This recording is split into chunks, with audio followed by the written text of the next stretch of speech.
Even more long-range missiles for our military. The UK has taken care of this. Foreign passports will no longer be extended, and a noticeable cold snap is heading for Ukraine. This and more today on TSN. Subscribe to our YouTube channel, watch the broadcast, and be sure to comment on what caught your interest. And here are a few more topics in today's episode. He won't give up Tomahawks, but he's already planning nuclear tests. There's no final straw. Sometimes you just have to let them fight it out. Why does Donald Trump still believe he can persuade Putin? And how long will he let Russia keep killing? Corruption on the rails. How can the past not overshadow the future? There's no place for any of the 1990s practices on the railway. TSN recalls the biggest corruption scandals in the history of Ukrzaliznytsia. What should be done to prevent them from happening again and again? Vegetables are getting cheaper, but for how long? This is a white rose. This is a pomegranate, 30 hryvnias. What can Ukrainian wallets expect in winter? And why is now the perfect time to cook borscht? The enemy threw all its forces at Pokrovsk, but slowed its advance due to the resistance of the defense forces. There are now assault troops, special operations forces, and the main intelligence directorate is trying to clear out residential neighborhoods where Russians have infiltrated. All this is to clear the way for our infantry, which is still holding the southern outskirts. They are also destroying enemy pilots' takeoff points. And at the end of the week, Commander-in-Chief Oleksandr Syrsky stated that reinforcements for our forces were arriving in the city. Footage appeared on social media showing GOR paratroopers disembarking from a helicopter that landed practically right under the enemy's nose. There were also several photos of the head of the GUR, Kirilo Budanov, who also came to Donetsk region. And in one of the photos published by Syrsky, the chief intelligence officer is seen coordinating with other units of the defense forces. Pokrovsk itself has already become a battlefield. The defense forces are still carrying out counteractions there. At the same time, the General Staff refuted Putin's claims about an alleged blockade of Pokrovsk and the neighboring city of Myrnohrad. That was exactly the plan the Russians had. Law enforcement officers are investigating the circumstances under which, on November 1st, Ukrainian servicemen were killed by a Russian missile strike in the Dnipropetrovsk region. This is stated in a statement by the Eastern Military Group. Law enforcement agencies are determining whether the alert was announced in time, whether the necessary safety measures were taken, and why. The soldiers were still in open terrain during the missile attack. After a series of tragic incidents in which Ukrainian defenders died during formations, award ceremonies, and other mass events, the Commander-in-Chief and the General Staff banned the holding of gatherings in open areas as well as the placement of soldiers in locations not designated for this purpose. Distance from the line of contact. At the same time, this does not matter because, for example, one of the deadliest Russian strikes in terms of casualties was on the Yavoriv training ground in the Lviv region. 60 people died then. After a similar incident, when 13 soldiers died at an armed forces training center due to non-compliance with safety rules, the commander of the ground forces, Mikhailo Drapati, resigned. But despite bitter experience and prohibition, such incidents keep happening again and again.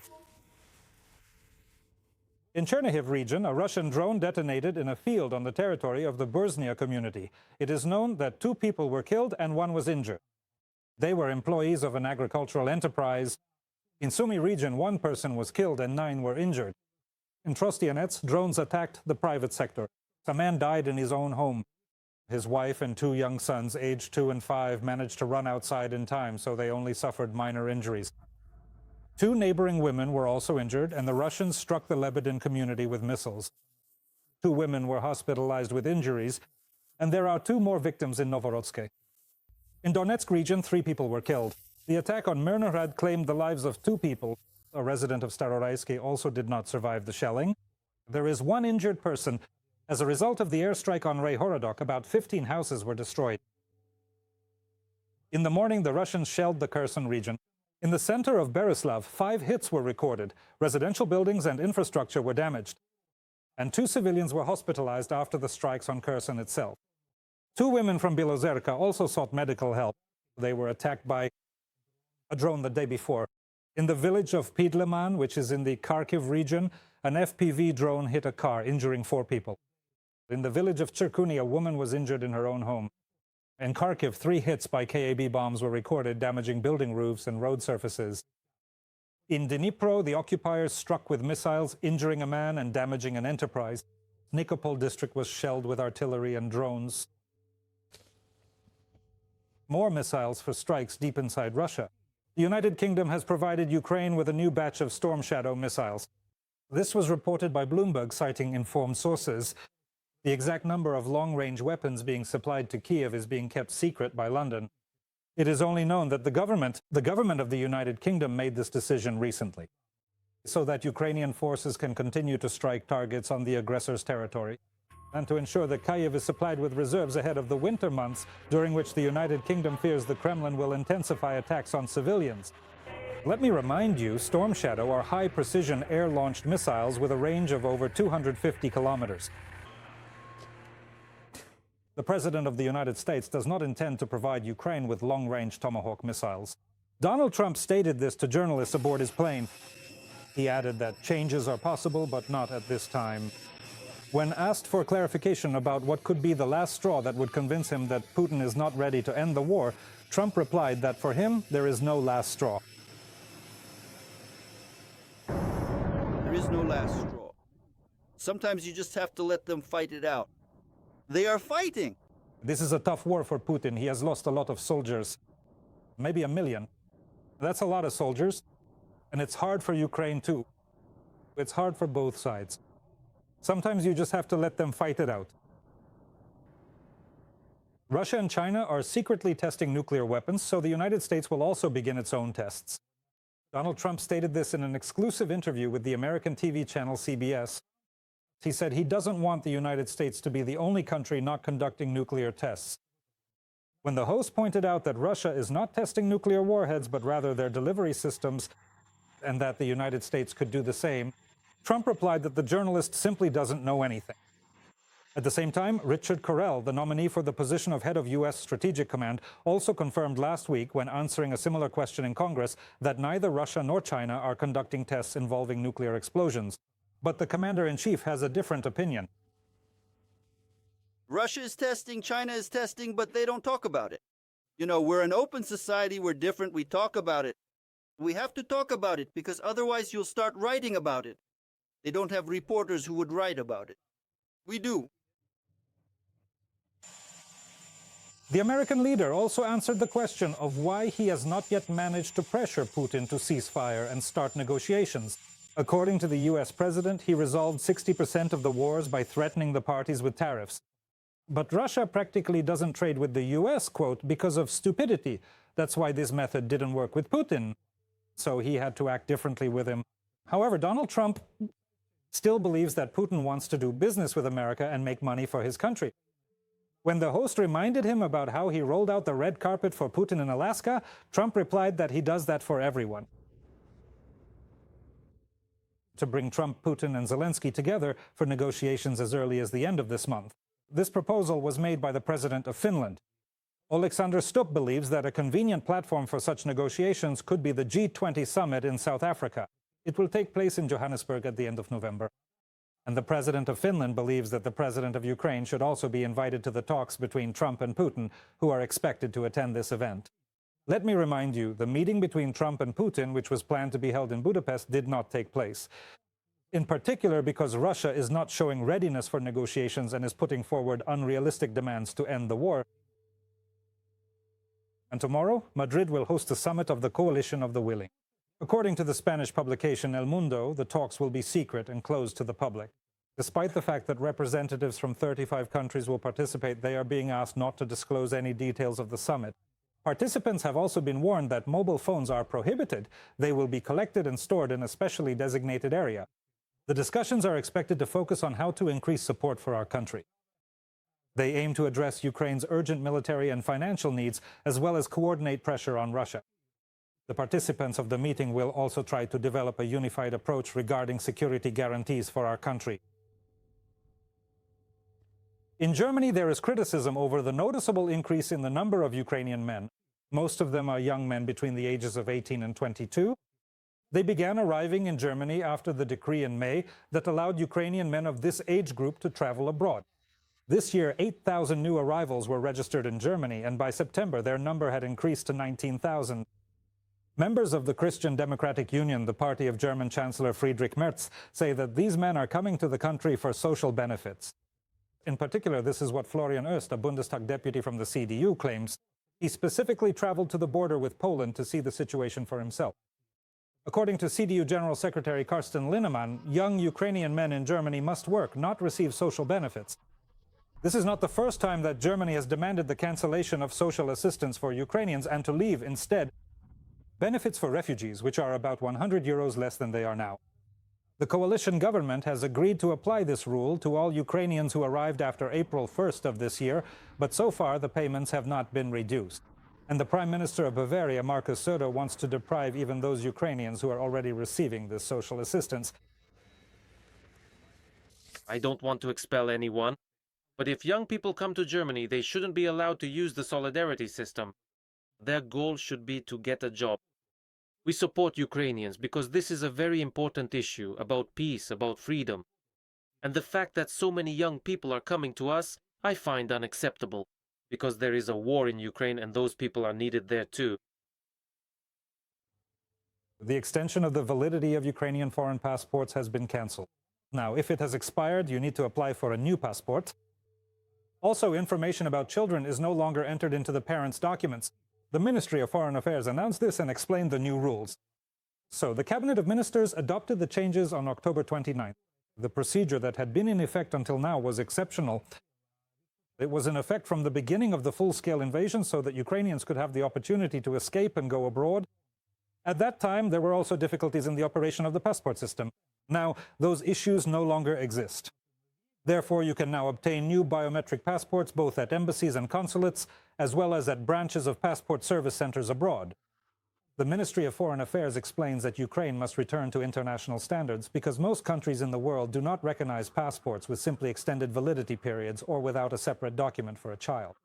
This creates problems when crossing borders, so now Ukrainians whose passports are expiring must obtain a new biometric one. For those currently living abroad, the ministry reminded that Ukraine allows everyone to have 2 valid international passports. Prices have dropped significantly, and some items now cost as much as they did before the full-scale war. Vegetables that are part of the so-called borscht set are leading these new trends. Thanks to a good harvest, particularly among farmers in the northern, central, and western regions. But experts advise not to get too excited because very soon the price of vegetables may start rising again. So what has become cheaper and how much could prices increase later? Our Olena Loskun found out. Machinery is working in the fields. Farmers are harvesting what no real Ukrainian borscht can do without. We Grow Dutch beets. They're very good, tasty. One of the key ingredients in the borscht set. This fall, says Maxim Korchik, they started work a month and a half later than usual because of prolonged rains. They need to harvest beets from 22 hectares. For example, if we usually harvest 80 tons of beets per hectare, that's 800 quintals. I think this year the marketable yield will be 60. Last year we harvested 45 tons. Next to it, there are also 10 hectares of carrots. They also produced a generous crop.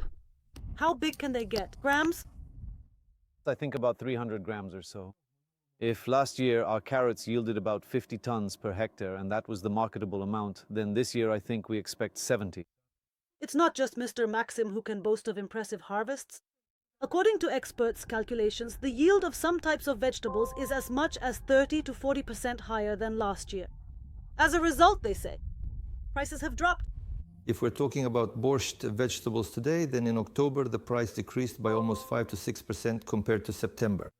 Onions cost 8 hryvnias at the market. White cabbage is twice as cheap as it was in October 2024. It costs about 12 hryvnias.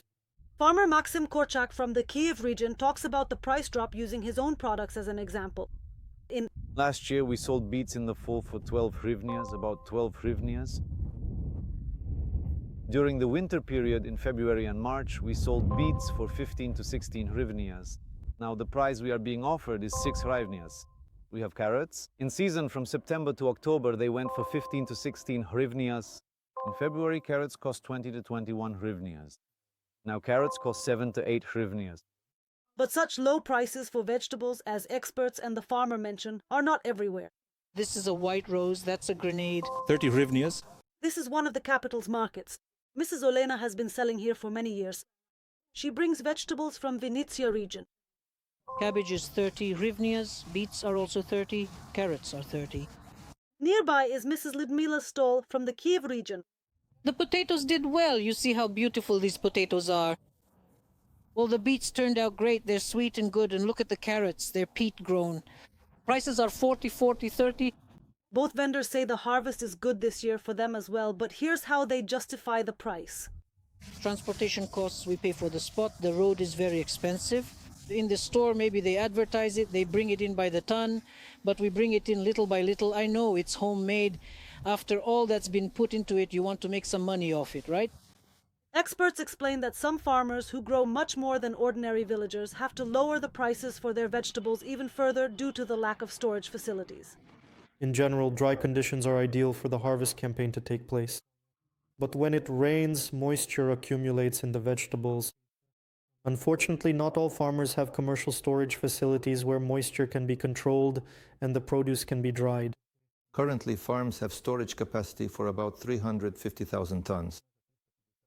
There is still an additional need of about 340,000 tons.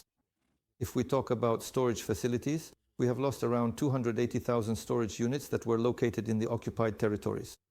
Building storage facilities is not cheap, so the government has already expanded the affordable loan program for their construction. If you build a storage facility for 10,000 tons, the construction cost is about 125 million. Mr. Maxim does have a storage facility for beets. It's not high-tech, without refrigeration, but it does have ventilation. To store vegetables there, you need electricity. However, due to Russian shelling, the power gets cut off, so a generator became necessary. We need a generator because we require at least 40 to 50 kilowatts to supply our entire production line with electricity. A generator like that costs about 300,000 to 500,000 hryvnias. But the storage facility for carrots is still not fully completed. 1.5 million, that's how much it has already cost us. What will happen to prices, we'll tell you next. According to experts, it could become more expensive again very soon. How much more expensive depends on several factors. In particular, how many quality vegetables farmers will be able to store in the warehouses. And of course, what the situation with the energy system will be. If we take, for example, last year's experience, it could be that in winter there will be only about 20% left. And if things go really badly in the spring, that's the pessimistic scenario, it could be 40 to 50%.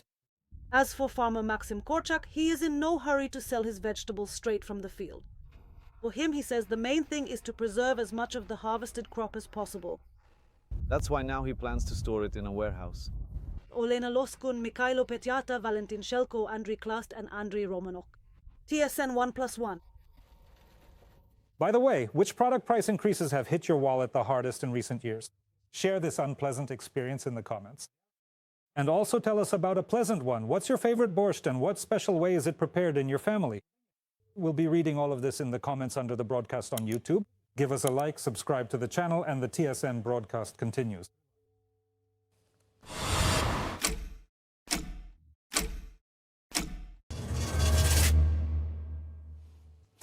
A massive collapse in the center of the Italian capital.